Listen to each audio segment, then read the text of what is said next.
so what I have here is an engine system. I know that the crank rotates at 1,000 RPM clockwise, which would be in that direction. That's 1,000 RPMs, okay? And it wants me to find the velocity of the piston as well as the angular velocity of BD, essentially, okay? So if that is rotating clockwise like that, that means that my velocity of D, which is the velocity of P, is acting straight down. Okay, and that's what I'm looking for. So I'm going to write my relative motion equation based on that. So I'm going to say that the velocity of D equals the velocity of B plus omega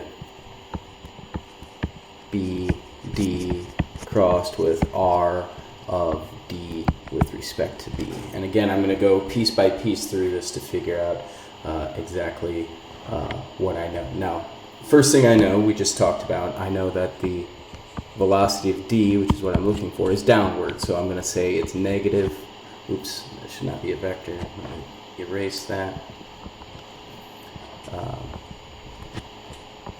D in the J direction. So that's going to be acting straight down in the J direction. Now, looking at the velocity of B, okay, what I know is the velocity of B is connected to rod AB, which is rotating again at 1,000 RPMs, okay?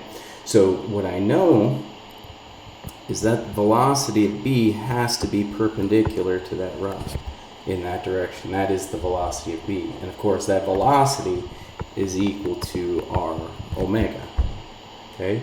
Where R, and we'll do everything in inches, okay? But I do want to go from revs per minute to radians per second. So what I do to find this omega, I'm going to take that 1,000, and again, instead of revolutions per minute, I'm going to take that times 2 pi radians per 60 seconds, like so.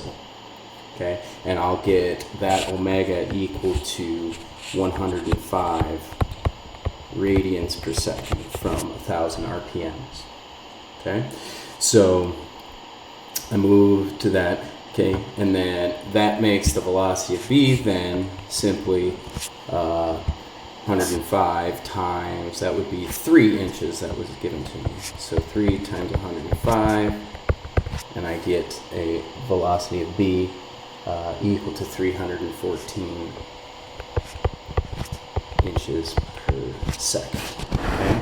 So now knowing that that velocity is that, I also know it is in specific angles. Again, this is going to be at 60 degrees at this instant, okay? Which means, this angle right here is actually, that one's 30, this one's 60. Hopefully that's not too messy on there, right? So I know the actual direction now of that velocity, okay? I know the magnitude and direction, so I know exactly what the velocity of B is, and that then becomes 314 times the cosine of 60 in the I direction minus 314 sine of 60 in the J direction. Okay, so now again I know the direction of the velocity of D, I know everything about the velocity of B.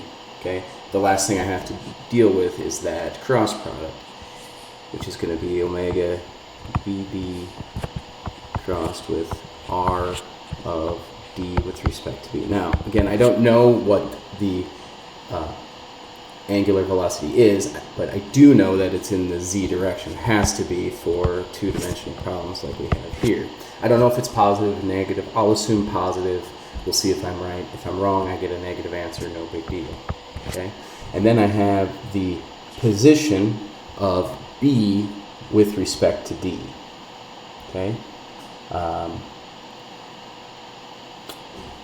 Now, what I know here, okay, again, I know I have a triangle here. I don't want to draw on here. It's getting a little messy here, but I've got a triangle that's 3, 8. I know that angle is 60, okay?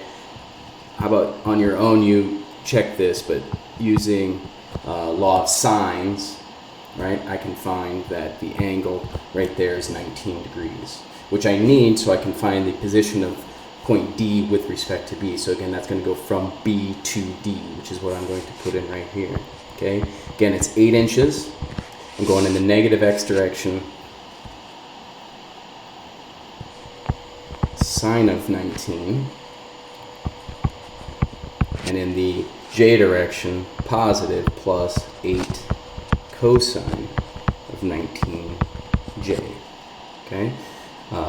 So when I do that cross product, then I get negative 2.6 omega b d in the j direction minus 7.57 omega b d in the I direction. Now I've got everything that I need to do. So again, what I can do is I can split this up into x and y components.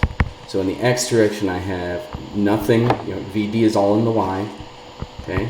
My x component is the 314 cosine of 60. From that, I get a value of 157, and then minus the 7.57 omega BD. In the y direction, then I have the negative VD that I had for the piston, minus 272, that's the J component of VB, and then minus 2.6 omega BD. Now from that first equation, I can find that omega BD is equal to 20.8, and again, that's in radians per second. Using that, I can then find the velocity of D, which is the velocity of the piston, equal to 326 inches per second. And those are my two answers. So again, you just go step by step through that relative velocity equation to find all of the values that you're looking for.